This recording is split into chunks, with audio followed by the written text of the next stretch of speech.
Hi everybody! In this first video lecture, what we're going to cover is sort of the basics of psycholinguistics, how we study language, why we should find that important, and how it's related to other fields that also study language. So we're going to cover the first set of PowerPoint slides, which you can find on Blackboard. Okay. So in this section, really, it's a lot of just exploring your thoughts about language and how you didn't realize some of the important things that you just don't think about. Right, so let's get started. Let's click here and then get started. So some things to start to think about as you work through this lecture is really how pervasive language is throughout your day. And so if I think about it, what's the last thing that I said to someone? Well, if you include text messaging, which is still language, it could be that I was talking to my husband about how there's a boil water effect going on right now as I'm drinking my coffee that I made without boiling anything. It could be me yelling at the cat to cut it out while I'm recording. And so it kind of just depends on if you think physically said aloud to someone or something. Could even be talking to yourself.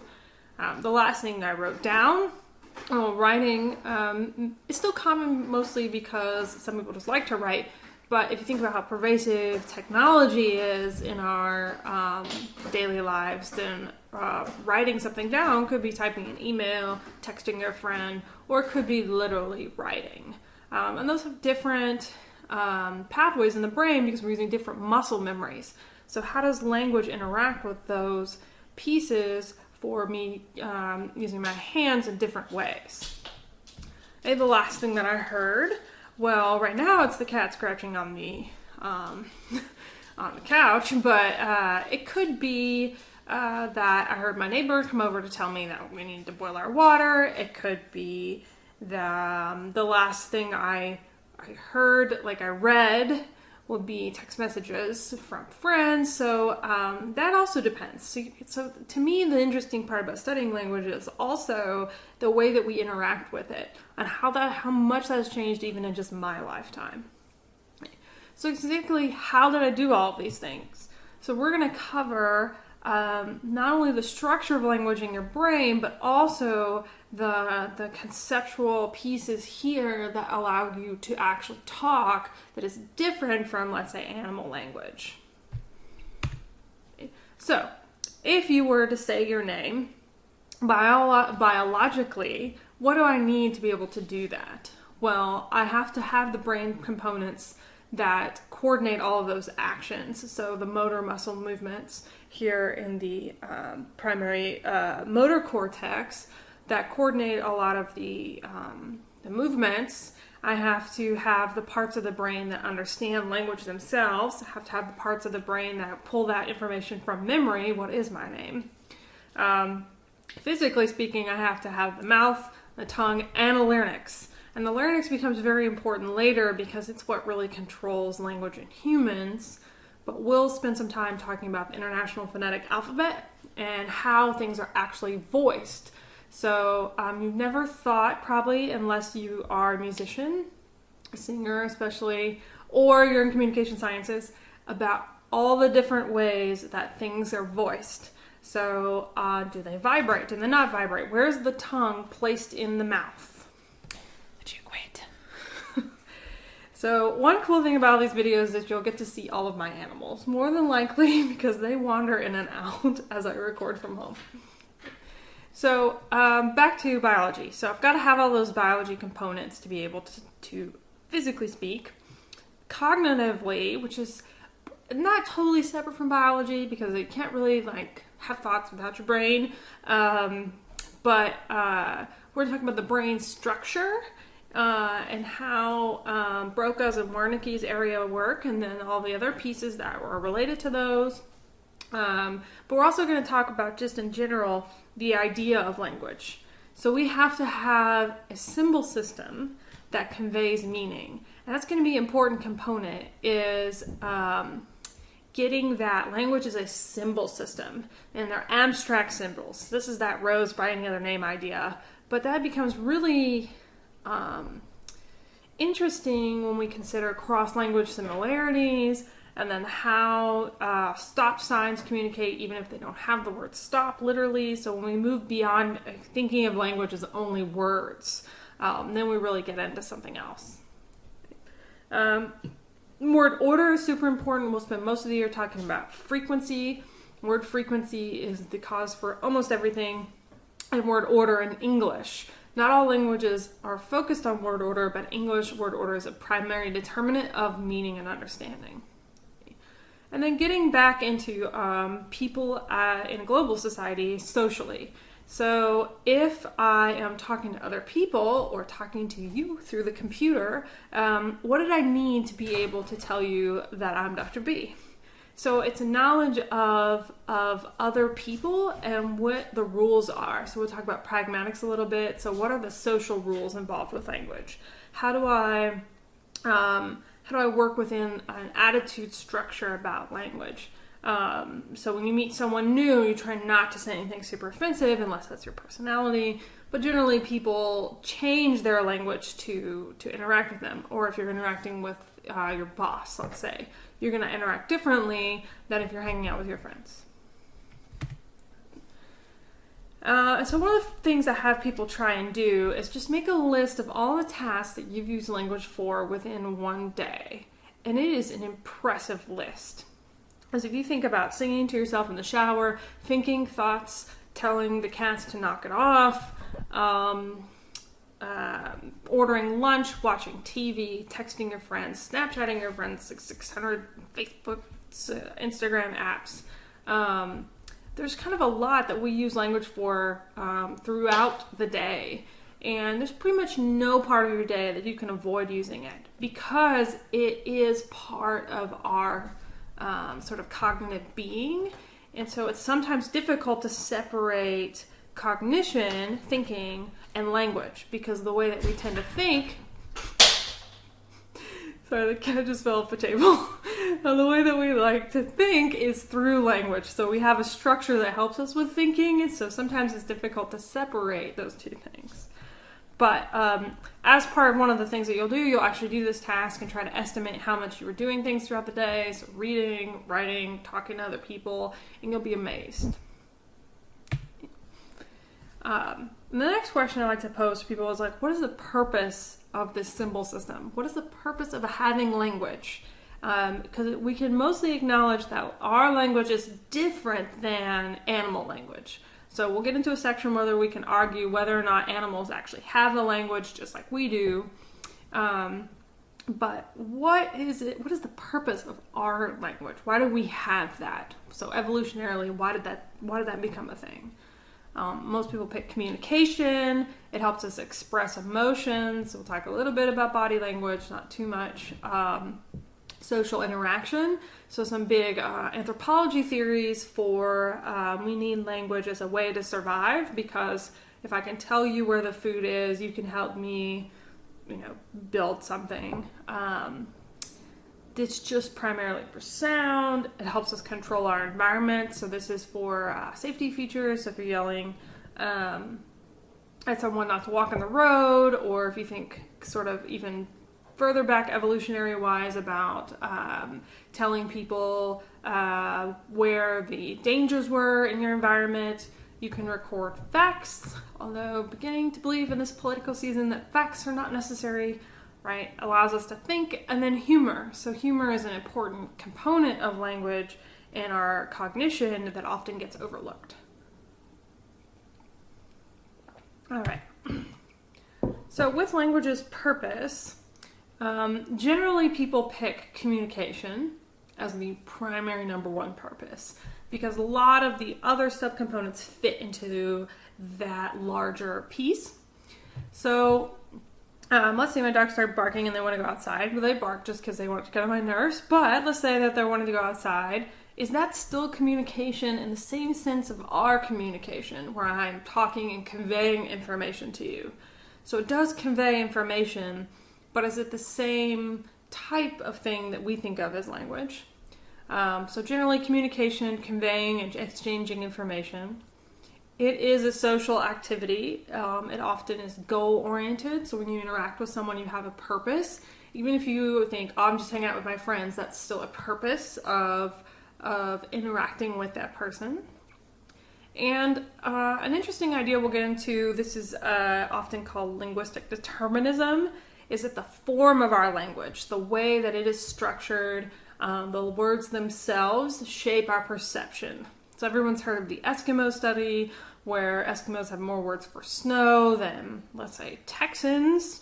And that a lot of that has been debunked, but there is some small support for this idea that the form of the language that we speak and think in shapes our perception of the world around us. And so getting into how we're going to talk about, so these pieces will be interwoven through the next sets of chapters, and then there are some sections where they're by themselves, but neuropsych is the study of the brain and behavior. And so if you're interested in sort of a physio-related class, Dr. Yaden teaches a physio class and a perception class.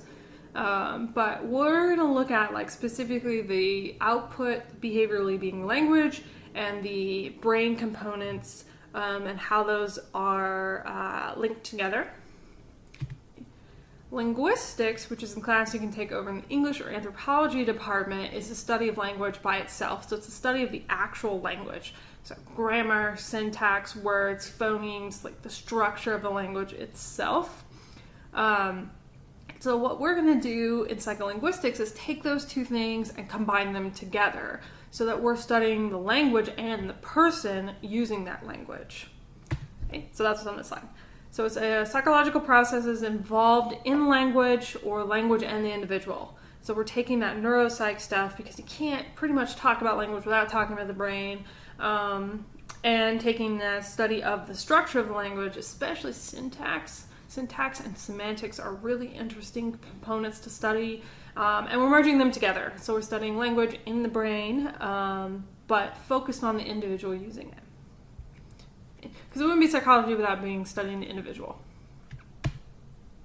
So the goal of psycholinguistics overall is to study how people understand, produce, and remember language. So how do we learn those languages? We'll talk a little bit about development and acquisition. That's covered a lot in a bunch of other classes, and it was probably like my least favorite thing in graduate school. So not a whole lot on like cooing and babbling and all of that kind of stuff, but a section on bilingualism, so how do you acquire a second language, and just a touch on the development of language in the brain. But how do people produce that language? So we're going to cover the phonetic alphabet and talk about this section of the body and how we can physically manipulate our tongue and mouth to create all these different sounds. Because while there are 26 letters in English, there are 40 to 45 different sounds that we can make to produce those letters. And then how do we remember language? So what part of the brain, if you break it, you no longer have language? Talk about reading. Reading is a really interesting piece to language because while learning a language we think is fairly built into you, reading is a learned activity. So how do people learn how to read, and how do they get better at reading, and what are the problems with reading? So we'll cover dyslexia, writing, speaking, and memory, so covering kind of like your daily use of language. And then the interaction component, so a little bit about the social issues in language. So intuitively, what is language? So if you ask people, like, give me a definition of language, they'd probably tell you it's a bunch of words. And so I used to ask people to do this, and it just became relatively clear that it's difficult to describe to someone what language is without using the word language or using the word words. Because language is not words. It's an abstract symbol system is the way I like to think about it, because that's one of the main theories about humans being abstract symbol processors, or sometimes it's called a perceptual symbol system. But I think abstract really covers the fact that it doesn't matter what language it's in, it's all abstract. I mean, cats are called cats, but there's no particular reason why the word cat. And so some people think that language is sort of onomatopoeic, or sounds, that that you hear convert into words, but that is actually not well supported. So it's not words and it's not sounds, they're symbols. So it's a system of symbols and rules. So we have the letters or the body facial expressions or the symbols themselves, the words or stop signs. So symbols can be lots of different things. And the rules, so that's the grammar syntax, and that enable us to communicate. Okay, so it's a set of symbols, abstract set of symbols, and a set of rules that govern how those symbols are interpreted and created. Okay. And so we'll have a section where we talk about animal language. So do you believe that animals have a language? Is it the same thing as human language? Is it something else than human language? And you'll be able to kind of hear the pros and cons, support and not support for those ideas. And generally, most people kind of think they have something, but it's not quite what we have. Okay. So let's break down that definition into smaller components. So symbols. So what are some of the symbols that we use? Well, this whole slide is covered in symbols. So letters are a set of symbols that are built into a larger structure of words, but really letters are built into phonemes, which are built into morphemes, which are built into words, into sentences, into what's called discourse, which is larger paragraphs, big pieces of language. Body language is a type of symbol. Emojis are relatively quickly becoming large sets of symbols that people use instead of words. So we have pictures that are symbols, stop signs are symbols. So symbol, like the idea of language just being words is a little too restrictive. Language is really much larger than that. Okay. So do those symbols have to be written? Clearly not, since I'm speaking right now. So sound is also a symbol. And then we just covered our words are only symbol, and that's a no. That's way too narrow-minded view of language. So I want you to, in this section, really think about like all the different ways that we represent ideas using these abstract symbols. So rules. What is the main rule in English? Well, it's word order. Word order tells you a good mapping of those symbols onto meaning. So a lot of the next couple of sections really cover how we go from symbols to meaning, which is the more important component of language because that's the communication, the social rules, that sort of thing. So rules are about how the symbols are formed and conveyed to translate into meaning. That's where Chomsky comes in. And that's where we get into grammar and syntax. And so here they are. So semantics is the study of meaning, looking at how we understand the relationship between symbols and meaning. Syntax is the sort of larger, syntax is larger, grammar is larger, but so syntax and grammar for our purposes are the same idea. But it's a study of the rules in language. And morphology is the study of words and their information. So this is Grayson. He's usually not the annoying one. Come on. Get out of the way. When we're studying morphology, what we're really looking at is like how words are changing to convey different information. So if you go from the word cat, singular, one, to cats, plural, more than one, that is a study of morphology. Adding the morpheme changes the word. Okay, cutie. Let's get out of the way without knocking over my coffee. Come here. You sit here. Out of the way. Sit there. All right. So a little bit more on morphology. So morphemes are the smallest unit of meaning in a word. So cat has one morpheme, the word cat. Cats with an S, it's two morphemes, cat and this, that indicate pluralness. So we also have anytime you use an ED. So morphemes are like the way that we change words to change their meaning. It's not quite prefixes and suffixes, but that is one of the main components of morphemes is the root word plus all of its prefixes and suffixes. Inflectional morphology is our changes to a word that sort of like inflections, like the way we emphasize different pieces of the word to get across different things. But that doesn't really change the meaning of the word. It just changes the interpretation. So the word still means something. but it might change the way that that's conveyed to you. So there's a famous emphasis on the wrong syllable. That's the idea of inflectional morphology. Derivational morphology is changes to the word that actually change its underlying meaning. So if I go from definitely to defiantly, although people can't spell this word all the time, that changes the word's meaning. So pragmatics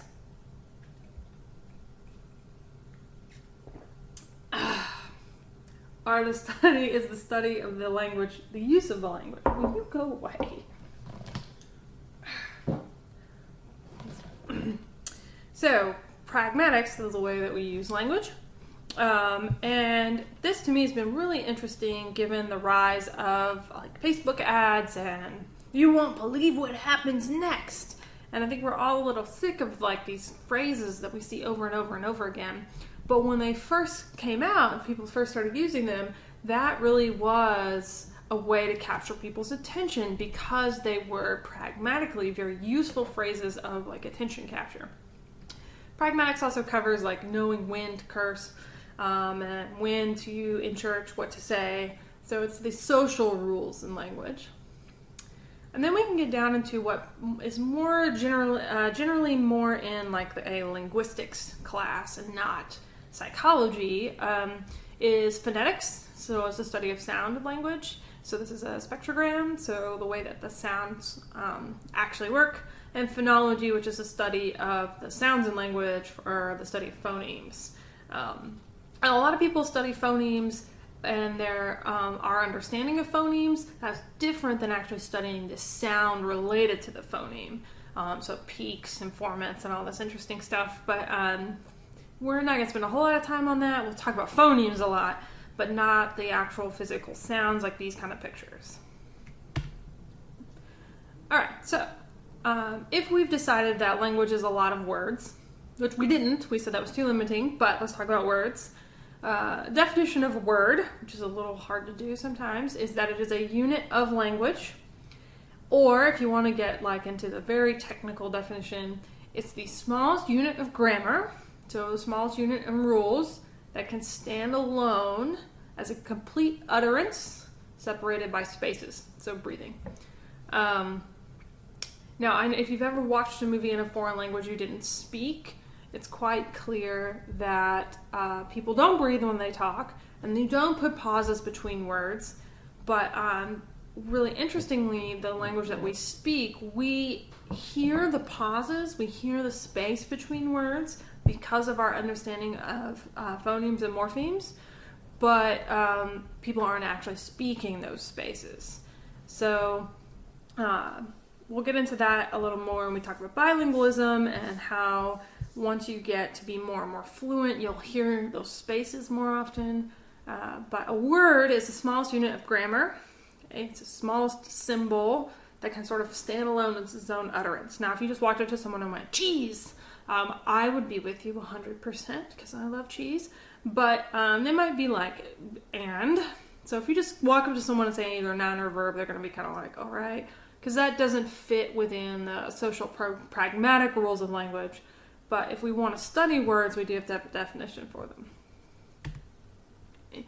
So understanding words, and we're sort of building up here from the smallest piece, is that we have the sounds themselves, which are phonemes. So phonemes are sounds, which build into morphemes. So that's the smallest unit of meaning. So the way to remember morpheme is meaning, which then builds itself into words. So words can be one morpheme, it could be 10 morphemes. That would be a crazy word, but it could be. Words are then built into sentences, which then is built into discourse, or the larger pieces of language. So when we study words, we're going to talk about about the phonemes, morphemes, but also their symbols, so letters and syllables. Okay, I think most of you know what letters are. Syllables are the spaces in the words. And so words are actually really quite complex. A whole set of words is called a lexicon, or our mental dictionary, or word storage. So it's where we store all of the words that we know. But it doesn't contain just the words. If you think about a dictionary, it also has how to pronounce it, so that's the phonology part. What does the word mean? That's semantics. Orthography, which is the first time we've used that word, so that's the way the word looks, physically the way that it's written and spelled, and the rules of using those words. So if I asked you, like, how many words do you think you know? It's a little mind-boggling, like, how many words? I think most adults know 40 to 50,000 words.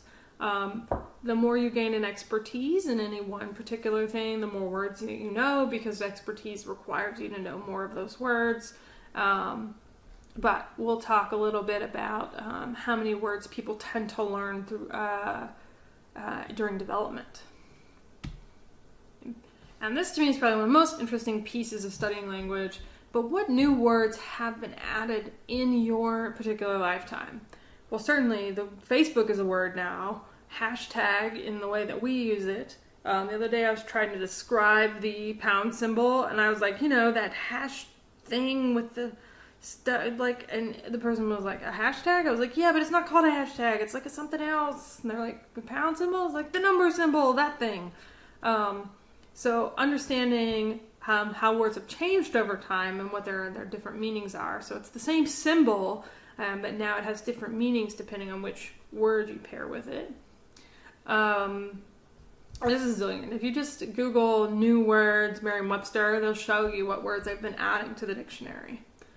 But we've also been dropping words at the same time. So languages over time, like language in the big sense, like English, they tend to condense over time instead of become more, adding more words. So we tend to drop more words than we add, which is a bit like 1994, but it's this idea that we just don't need as many words for the same idea, so the complexity decreases over time. So we don't tend to use thou that much anymore, and there are lots and lots of words. And I'm addicted to BuzzFeed as well, so there's always every once in a while there's an article about words that we don't use anymore that we should. And so you can look at some words that people used to use that we no longer do. How many languages, forgot that morpheme, are in the world? And so this is hard to estimate because there are different forms of languages. Like, we call Spanish and Portuguese different things, even though they're very similar. But a lot of languages in, let's say, Africa, or tribes, even in Australia, how different are those? Are they different enough to be their own language? So it's more of an anthropologist question. But I think maybe 7,000 is one number I've heard, but there's a lot. And it's more than just probably 10 or 15 that you can name off the top of your head. And then where does English come from? English is a stupid language. If you have ever sat down and thought about English, it is a really dumb language. It is a difficult language to learn because it makes up rules and then doesn't follow them. We use idioms a lot, and that is confusing to people. So if you've ever tried to learn a second language, understanding social speak, where people are using, you tend to sound too formal to them, and you don't understand what they're saying because that doesn't make any sense translated into your own language. But English is a Germanic language, and so it is actually closer to German than it is the Romance languages, and so it has a lot more in common. But it's also Latin and a little dash of half of everything. So we'll get into why English is kind of a stupid language a lot throughout the semester, and cover how that makes it difficult for people to learn. All right, so here we're going to take a short break and move on to section 2 so that these videos are not super long. So I'm going to pause here, but then we'll come right back to this point, and this will be part 2 of the study of language.